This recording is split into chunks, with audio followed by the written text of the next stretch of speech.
Hello everyone. तो पिछले video में हमने देखा था समास के इंट्रोडक्शन के बारे में, समास और समस्त पद, विग्रह पद, समास के विलोम शब्द, समास का विलोम शब्द क्या होता है, समस्त पद क्या होता है, विग्रह क्या होता है। ठीक है, तो इस सब चीज़ के बारे में हमने उसमें चर्चा की थी और उसके साथ साथ हमने देखा था कि समास के कितने प्रकार होते हैं और पदों की प्रधानता के आधार पर यदि समास पूछा जाए तो समास के कितने प्रकार होते हैं, किस किस तरीके से हम उसमें पदों की प्रधानता के आधार पर समास को देखते हैं। ठीक है, अब सबसे पहले आज हम पढ़ रहे हैं समासों के प्रकार में। पहला समास का प्रकार है आपका अव्ययी भाव। अव्ययी भाव समास। अव्ययी भाव समास। देखिए, अव्ययी भाव समास से हमारा तात्पर्य क्या होता है। सबसे पहले इस शब्द के बारे में देखिए, अव्ययी।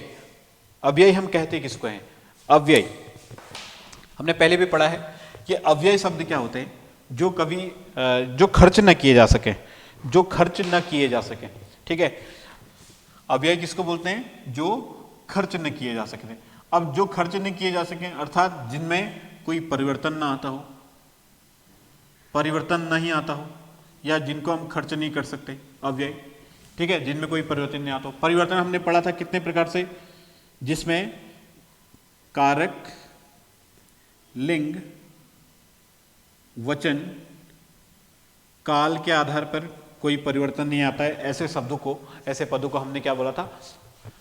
अव्ययी पद बोला था। ठीक है, अर्थात ऐसे जो अव्ययी पद होते हैं जिसमें काल, लिंग, वचन, कारक के आधार पर कोई परिवर्तन नहीं आता है, इसी को, या विकार नहीं आता है, इन्हीं को हमने क्या बोला था? अविकारी शब्द भी बोला था।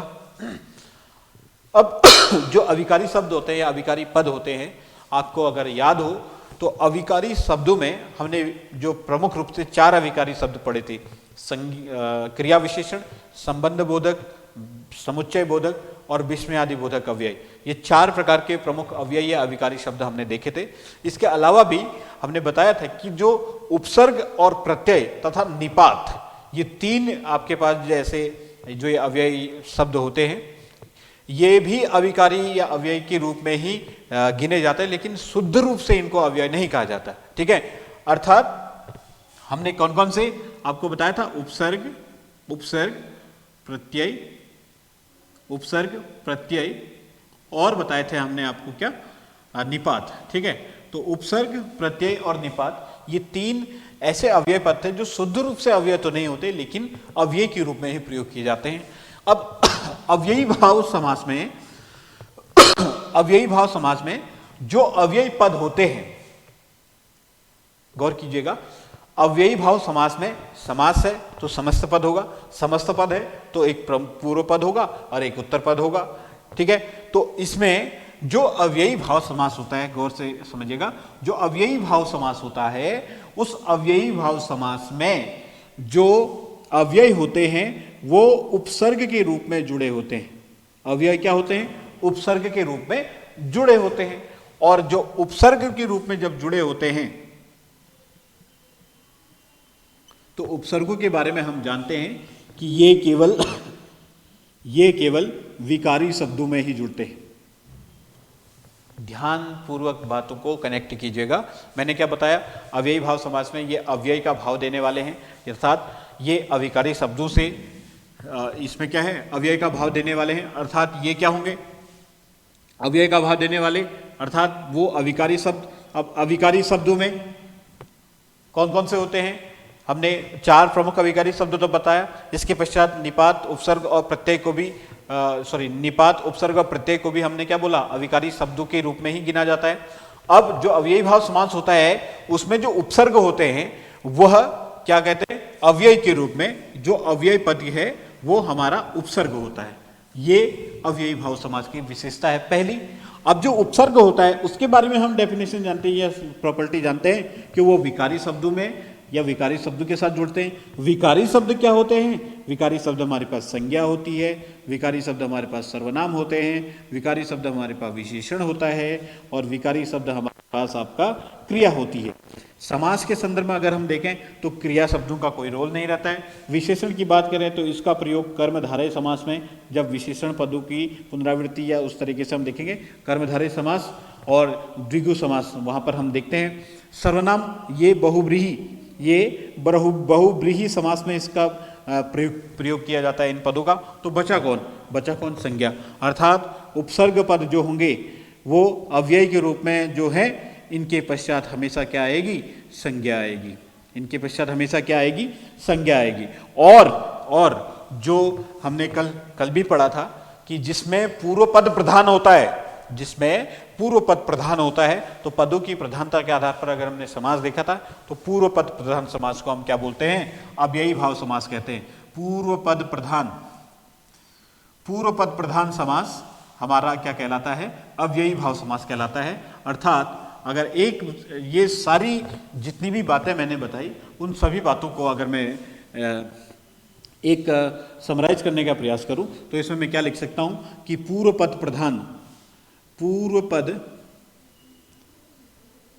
पद प्रधान जो कि उपसर्ग होगा या अव्यय होगा, इसके पश्चात आपका क्या रहती है? संज्ञा रहती है। अर्थात ये जो उपसर्ग हैं, अव्यय हैं, यही पूर्व पद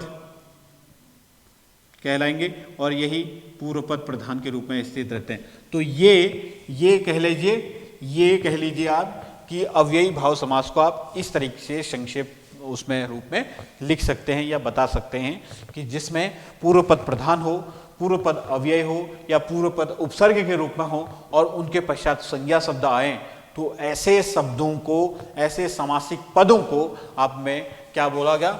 वहां पर क्या होगा? अव्ययी भाव समास होगा। जैसे इसका उदाहरण मैं अगर दूं तो जैसे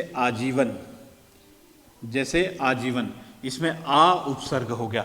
तो आजीवन में क्या है? आ उपसर्ग है, ठीक है। जैसे बाकायदा, ठीक है। जैसे यथाशक्ति, जैसे क्या? यथाशक्ति। जैसे यथार्थ, जैसे क्या? यथार्थ। जैसे प्रत्येक, क्या? प्रत्येक। प्रति उपसर्ग, यथा बा आ, ये क्या है? उपसर्ग है। और इनका विग्रह अगर कहें आजीवन, जीवन भर। बाकायदा, कायदे के अनुसार। यथाशक्ति, शक्ति के अनुसार। यथार्थ, अर्थ के अनुसार। प्रत्येक, हर एक, ठीक है। तो इस तरीके से इनका विग्रह हम देखते हैं। अर्थात ये उपसर्ग हैं और इसके पश्चात के जो शब्द हैं ये क्या है? आपकी संज्ञा के रूप में ये दिखा रहे हैं, ठीक है। तो अव्ययी भाव समास के जो आपके समस्त पद हैं उनका एग्जाम्पल और उसके अव्ययी भाव समास के बारे में ये चीज़ अपने याद रखनी है। एक विशेष बात अव्ययी भाव समास के बारे में, इसमें जैसे मैंने बोला कि संज्ञा शब्द आएंगे या फिर अव्यय शब्द आएंगे। संज्ञा शब्द आएंगे या फिर क्या? अव्यय शब्द आएंगे। संज्ञा शब्द, अव्यय शब्द, ठीक है। अब यहां पर देखो कि किसी केसेस में अगर इन संज्ञा शब्दों की या अव्यय शब्दों की पुनरावृत्ति से ही कोई पद बना हो, कोई नया समासिक पद बना हो, तो उसमें भी आपका अव्ययी भाव समास होता है। जैसे मैं कहूं दिनों दिन, जैसे मैं कहूं, जैसे मैंने बोला पल पल, जैसे बोला नगर, जैसे नगर, जैसे गली, जैसे क्या? गली, ठीक है। तो ये जैसे हम देख रहे हैं ना, तो ये दिनों दिन हो गया, हाथों हाथ हो गया, रातों रात, सॉरी हाथों हाथ हैं, यहाँ पर देख रहे हैं रातों रात। तो इस तरीके से जो आपके एग्जाम्पल हैं ये आपके किसके तहत शामिल किए जाते हैं? सभी के सभी अव्ययी भाव समास के अंतर्गत शामिल किए जाते हैं। क्यों? जैसे दिनों दिन का मतलब यहाँ पर क्या हो गया? दिन ही दिन में। पल पल मतलब यहाँ पर हर पल की बात कर रहे हैं। नगर मतलब प्रत्येक नगर या हर नगर। गली हर गली, है ना। हाथों ही हाथ में, रातों रात ही रात में, ठीक है। तो ये सभी भी क्या होते हैं? आपके अव्ययी भाव समास के अंतर्गत शामिल किए जाते हैं। अब कुछ मित्रों को यदि अगर आपको पता हो द्वंद्व समास में, तो वहां पर कई मित्र हमारे पढ़ते हैं कि द्वंद्व समास में बीच में योजक चिन्ह डैश का, ये जो आप देख रहे हैं, इसका प्रयोग किया जाता है। तो जरूरी नहीं कि केवल द्वंद्व समास में ही बीच में योजक चिन्हों का प्रयोग करके जो समासिक पद हों वो बनाए जाते हो, या यूं कह लीजिए कि जिनमें डैश लगा है, योजक चिन्ह इस तरीके का लगा है, वो द्वंद्व समास के ही उदाहरण होंगे, ये कहना अनुचित होगा, वो हम इस बात से समझ चुके हैं। ठीक है, तो दिस इज अव्ययी भाव समास। ठीक,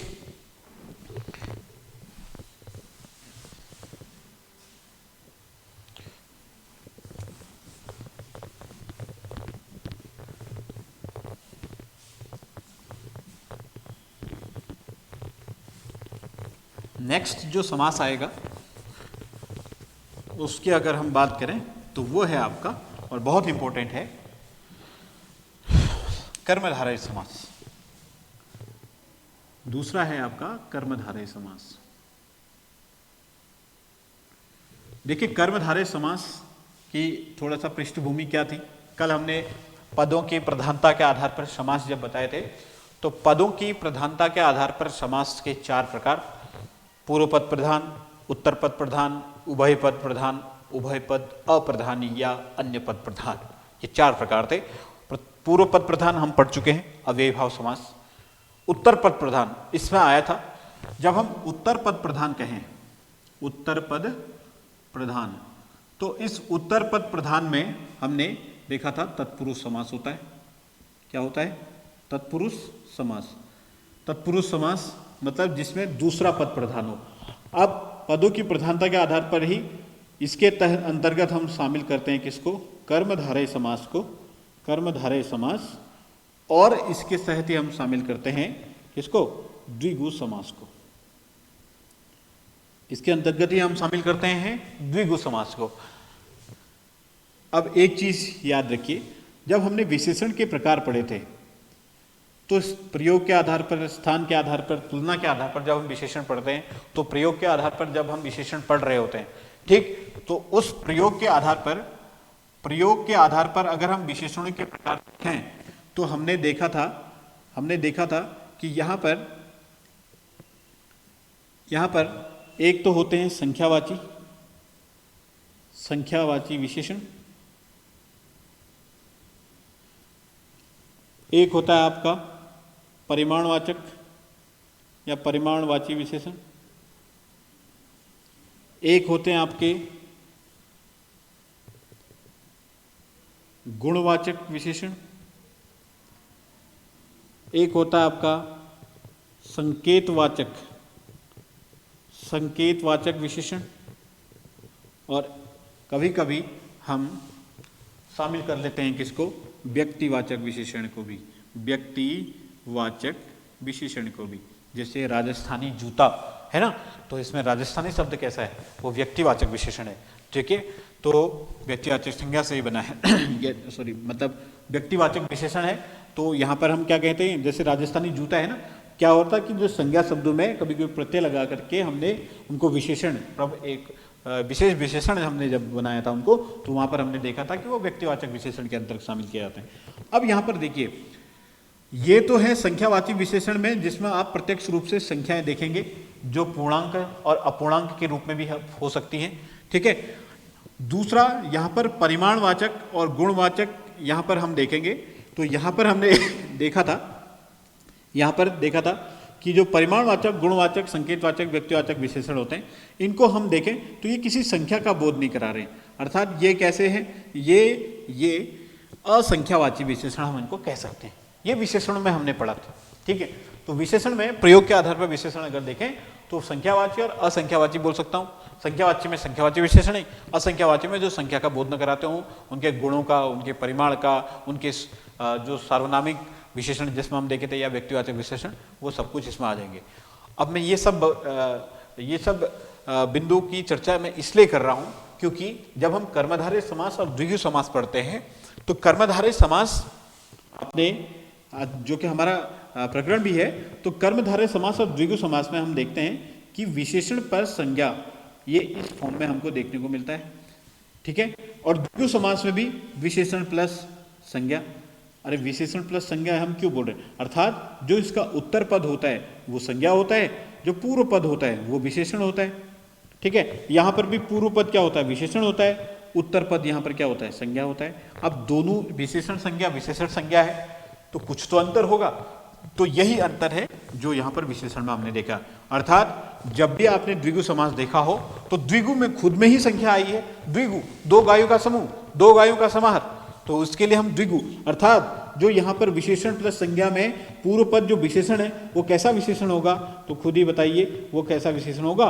वो संख्यावाची विशेषण होगा, वो संख्यावाची विशेषण होगा, प्लस उसके आगे आपकी संज्ञाएं लगी होंगी, जैसे चौराहा, जैसे चतुर्भुज, है ना, जैसे नवरत्न। ये क्या है, ये आपके संख्यावाची विशेषण से बने हुए समस्त पद हैं। ठीक है, तो ये संख्यावाची विशेषण प्लस संज्ञा का कॉम्बिनेशन है, तो वो द्विगु समास है। और यहाँ पर असंख्यावाची विशेषण है, असंख्यावाची विशेषण, और इसके साथ आपकी संज्ञा जुड़ी है।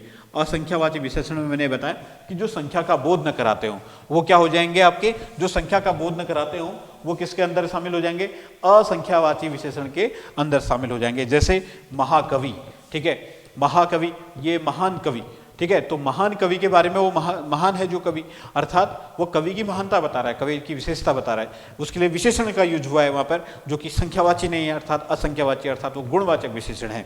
तो उसमें गुणवाचक विशेषण अगर मैं बोल रहा हूँ तो वो असंख्यावाची विशेषण होगा, और कवि है तो वो संज्ञा है, तो महाकवि, महान है जो कवि, ये कर्मधारय समास हो गया। नवरत्न, नवरत्नों से मिला हुआ, तो वहाँ पर उसको हम बोल देंगे क्या, वो द्विगु समास हो गया। ठीक है, तो जो हमारा प्रकरण है कर्मधारय समास, वो अगर हम समझें इन शॉर्ट, तो ऐसा समास जिसमें जो समस्त पद होता है उसका पूर्व पद आपका असंख्यावाची विशेषण हो, और जो उत्तर पद हो वो आपका क्या हो, वो आपका संज्ञा हो। और ये क्या होता है, पूर्व पद प्रधान है या उत्तर पद प्रधान है, उत्तर पद प्रधान है, अर्थात जिसका जो उत्तर पद संज्ञा है वही प्रधान हो। इस प्रकार के समास को हम क्या दे देते हैं, कर्मधारय समास का नाम दे देते हैं।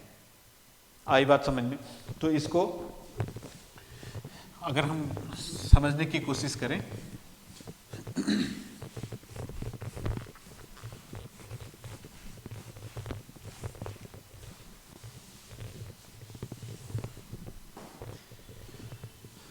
देखिए हमने पूर्व पद और उत्तर पद देखा। उत्तर पद में हमने क्या देखा कि यहाँ पर क्या है, संज्ञा है। पूर्व पद में हमने क्या देख लिया कि यहाँ पर क्या है, असंख्यावाची विशेषण है। असंख्यावाची क्या है, विशेषण है, ये असंख्यावाची विशेषण हो गया। अब देखिए हमने जब विशेषण पढ़ा था तो उसमें एक टर्म आया था हमारे पास उपमेय, उपमान की हमने तुलना करके वहां पर आपको बताया था, और एक था आपका विशेषक, ठीक है, एक था विशेष्य, ठीक, ये हमने बताया था विशेषक और विशेष्य, और एक था विशेषण, जो कि हमने विशेषक को ही फर्दर क्या बोला था, विशेषण। और ये विशेष्य होते हैं इन्हीं को हमने क्या बोला था, या तो संज्ञा या फिर सर्वनाम।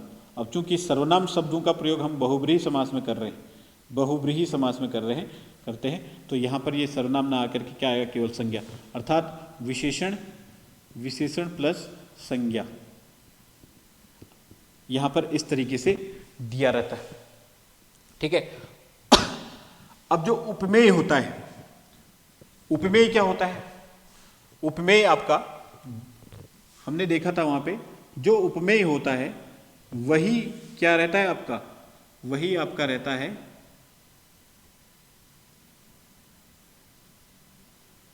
विशेष, और जो उपमान रहता है वही आपका रहता है क्या, विशेषक। और इसी को हम क्या बोल देते हैं, विशेषण। क्या बोल देते हैं, विशेषण। ठीक है, जो उपमेय होता है उसी को हम विशेष्य कह देते हैं, जो उपमान होता है उसी को हम विशेषक बोल देते हैं। सॉरी, ठीक है, तो यहां पर से अगर इन चीजों को आप कनेक्ट कर पाओ तो संज्ञा क्या हो गया आपका, विशेष हो गया, और विशेष से क्या होता है आपका, उपमेय होता है। ठीक है, विशेषण क्या था आपका? विशेषक था, विशेषक, ठीक है। और विशेषक क्या होते हैं आपके? उपमान होते हैं। तो आपकी कई किताबों में आपको ये भी रहेगा कि यही पद प्रधान होता है, अर्थात ये कौन सा पद है? ये उत्तर पद है। तो कर्मधारय समास में डेफिनेशन क्या रहती है? ऐसा समास जिसमें उत्तर पद प्रधान हो, वह क्या हो? उपमेय हो। अर्थात जिस समस्त पद का उपमेय प्रधान होता है, या यूं कह लीजिए कि उपमेय प्रधान वाला या विशेष्य प्रधान वाला या संज्ञा प्रधान वाला या उत्तर पद प्रधान वाला, ऐसा ऐसा ऐसा समस्त पद जिसका पूर्व पद क्या हो? असंख्यावाची विशेषण हो। जिसका पूर्व पद क्या हो? असंख्यावाची विशेषण हो, उसको हम बोलेंगे क्या? कर्मधारय समास। उसमें क्या बोलेंगे? कर्मधारय समास। अब अभी हमने अव्ययी भाव समास, अव्ययी भाव समास हमने जब पढ़ा तो इसमें हमने देखा कि आगे से तो क्या लगे रहे? आजीवन था। आजीवन में ये क्या है? उपसर्ग है। ये क्या है? उपसर्ग है। और ये क्या थी? संज्ञा थी। अर्थात जितने उपसर्ग रहते हैं लगभग क्या रहते हैं? उससे बने हुए समस्त पद अव्ययी भाव समास के रहते हैं। इसमें विशेषता यह है कि कभी कभी जब उपसर्ग जो होते हैं ये विशेषण के तौर पर प्रयोग किए जाएं, अगर विशेषण के तौर पर, विशेषण के तौर पर प्रयोग किए जाएं कौन? उपसर्ग, तो वहां पर भी कर्मधारय समास होगा। कर्मधारय समास। जैसे मैं कहूं सुपुत्र, कुपूत, सपूत, ये क्या है? ये उपसर्ग हैं। ये उपसर्ग हैं और ये किसके तौर पर प्रयोग हो रहे हैं? विशेषता बता रहे हैं पुत्र की, पूत की, कि वो अच्छा है, बुरा है, सुपूत है, सुपुत्र है, सपूत है, कुपूत है। ठीक है। तो यहां पर हम देख रहे हैं, यहां पर हमने देखा कि ये विशेषण के तौर पर अगर प्रयोग किए जा रहे हैं कौन? उपसर्ग, तो यहां पर अव्ययी भाव समास ना होकर के कर्मधारय समास होगा। और इस डेफिनेशन से अगर हम देखें, जिसमें उत्तर पद प्रधान हो, वह संज्ञा हो, और पूर्व पद असंख्यावाची विशेषण हो, जैसे हमने बोला था क्या? महाकवि, जैसे हमने क्या बोला? महात्मा। ठीक है। तो महान है जो आत्मा, महान है जो कवि, इस तरीके से हमने देख लिया। जैसे महान है जो सागर, महासागर, वीर है जो बाला, वीर बाला, वीर है जो बाला, कौन? वीर है जो बाला, वीर बाला। इस तरीके से हमने देखा कि ये संज्ञा शब्दों की विशेषता बता रहे हैं और असंख्यावाची हैं, तो यहाँ पर भी इन प्रकार के शब्दों में कर्मधारय समास होगा। आई बात समझ में? अब जिस प्रकार से हमने अव्ययी भाव समास में देखा था कि संज्ञा या अव्ययी शब्दों की पुनरावृत्ति अगर हो जाए तो वहां पर क्या होता है आपका? वहां पर भी अव्ययी भाव समास होता है। रातों रात, हाथों हाथ, दिनों दिन, नगर नगर, गली गली, कोने कोने। ऐसे ही अगर किसी विशेषण शब्द की भी पुनरावृत्ति हो जाए, लाल लाल, पीला पीला, समझ रहे हो? तो यहां पर जैसे अगर मैं बोलूं लाल लाल, यहां पर ये क्या है? ये विशेषता है उसकी, किसी अन्य शब्द की, कि वो लाल हो। तो विशेषण शब्दों की अगर पुनरावृत्ति हो जाती है तो इस प्रकार के शब्दों में भी, या इस प्रकार के समस्त पद जो भी होंगे, वो भी कर्मधारय समास के उदाहरणों में गिने जाएंगे। वो भी कर्मधारय समास के उदाहरणों में भी गिने जाएंगे। ठीक है। तो कर्मधारय समास हमने बोला कि जिसमें उत्तर पद प्रधान हो। कर्मधारय समास हमने बोला कि जिसमें विशेषण संख्यावाची हो, असंख्यावाची हो। कर्मधारय समास हमने बोला कि जिसमें जो उपसर्ग हो वो विशेषण के तौर पर प्रयोग किए जा रहे हो। और कर्मधारय समास के बारे में हमने बोला क्या? कि जिसमें आपका जो विशेषण है वही पुनरावृत्ति के रूप में प्रयोग हो, तो वहां पर भी कर्मधारय समास होगा। लाल लाल, काला काला, पीला पीला, गोल मटोल। ठीक है। इस तरीके के जो शब्द हैं वो, अगेन यहां पर फिर से मैं बता रहा हूं कि यहां पर भी डैश लगा है। गोल मटोल लिख रहा हूं, गोल मटोल, गोल मटोल अगर मैंने लिखा है तो यहां पर भी मैंने बीच में डैश लगाया है, तो जरूरी नहीं कि ये भी द्वंद्व समास में होगा। ठीक है। तो द्वंद्व समास के अतिरिक्त भी डैश लग रहा है, लेकिन वो द्वंद्व समास के एग्जाम्पल नहीं है। तो ध्यान रखिएगा मित्रों कि जब विशेषण को पुनरावृत्ति के रूप में प्रयोग किया जाएगा तो उस प्रकार बने हुए समस्त पद भी कर्मधारय समास के अंतर्गत शामिल किए जाते हैं। ठीक, तो ये था आपका कर्मधारय समास और अव्ययी भाव समास के बारे में। ठीक है।